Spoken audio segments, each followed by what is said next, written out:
చూడండి పిల్లలు తింటున్నారు. నేను ఈరోజు లంచ్ వాళ్ళతో తింటలేను, మా ఆయన వచ్చినంత తింటాను.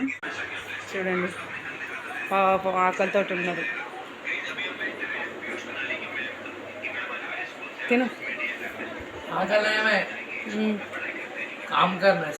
పని చేసారు అందుకనే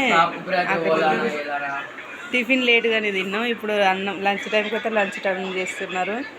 ఎందుకంటే పని చేసిళ్ళు కొంచెం నాకు హెల్ప్ చేసారు కాబట్టి వాళ్ళకి ఆకలి అయిందట. అందుకని నేను తింటలేను, నేను మా ఆయన వచ్చినాక తింటాను. ఇంక తీసుకో బిడ్డ, ఓ బిడ్డ ఇంక తీసుకో, ఓ బిడ్డ నువ్వు బిడ్డ నువ్వు ఇంక తీసుకో బిడ్డ, కడుపు నిన్న తిను బిడ్డ,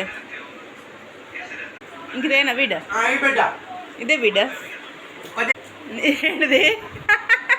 పాప ఎంత ఆకలితో ఉన్నారు. బిడ్డ తిను బిడ్డ, నీకేనా బిడ్డ, ఓ బిడ్డ